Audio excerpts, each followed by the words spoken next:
चलिए सर जी, अगली बार पहले लिख लिए हैं, क्यों? टाइम के चलते क्या पहले बना लिए, अब इसको समझिए। क्वेश्चन क्या कहता है? वृत्त के किसी बाह्य बिंदु से वृत्त पर खींची गई स्पर्श रेखाओं की लंबाई समान होती है। तो इसमें ऑब्जेक्टिव भी क्वेश्चन आ सकता है कि वृत्त के बाह्य बिंदु से वृत्त पर कितने स्पर्श रेखाएं खींची जा सकती है? 2। कितने स्पर्श रेखाएं खींची जा सकती है? 2। तो देखिए कौन कौन यहाँ पर है, PA और यहाँ है PB, 2 स्पर्श रेखाएं हैं। तो यहाँ पर कहता है कि वृत्त के बाह्य बिंदु, बाह्य मतलब क्या हुआ? बाहरी बिंदु।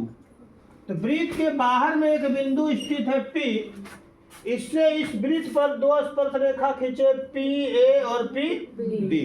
तो हमको सिद्ध करना है कि कहता है कि सिद्ध कीजिए कि PA बराबर PB है। ठीक है, तो हम क्या करेंगे? सबसे पहले फिगर्स को समझिए।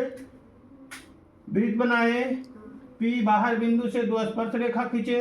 अब O केंद्र से जो है ना OB को मिलाया, OA को मिलाया और OP को मिला दिया। ये रचना में मिला दिए, क्या? OA, OB तथा OP को मिला दिया। ठीक है, अब देखिए मेरे पास 2 त्रिभुज बन गया। एक त्रिभुज नीचे जिसका नाम है OPB, एक त्रिभुज ऊपर जिसका नाम है OAP। तो हम चलिए त्रिभुज लेते हैं PBO। PBO कहाँ है? नीचे में है।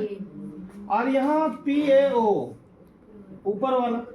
इस त्रिभुज में देखिए सर जी, अभी हम प्रमेय से पढ़े हैं क्या कि वृत्त के स्पर्श रेखा के स्पर्श बिंदु पर उसकी त्रिज्या, उस वृत्त की त्रिज्या लंब डालती है। इसका मतलब है यहाँ भी लंब हो गया OBP और OAP में भी लंब होगा।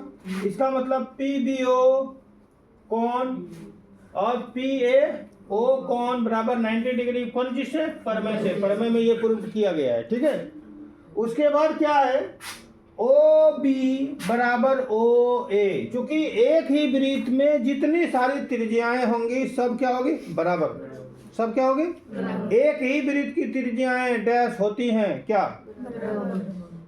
और वहां बराबर का ऑप्शन नहीं है, समान नहीं। तो चलिए, एक ही वृत्त की जितनी त्रिज्याएं सब समान होती हैं। तो यहाँ पर एक ही वृत्त के OB और OA त्रिज्या है, दोनों क्या होगा? समान होगा।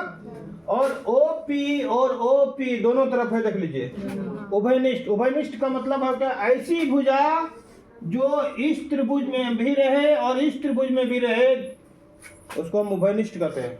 तो देखिए मेरा नियम आ जाएगा कौन सी? सर्वांग समता के RHS नियम। सर्वांग समता के RHS नियम में त्रिभुज PBO सर्वांगसम त्रिभुज PAO। जब 2 त्रिभुज सर्वांगसम होते हैं तो उसके संगत भुजा समान होते हैं। तो संगत भुजा देखिए यहाँ PB क्या है? बड़ी भुजा। कर्ण है? नहीं, आधार है। ये आधार हो गई, ये ऊंचाई हो गई और ये कर्ण हो गई। तो इसकी आधार कितना है? PB और इसकी आधार कितना है? PA। दोनों बराबर हो गया। प्रूफ हो गया। ठीक है, चलिए।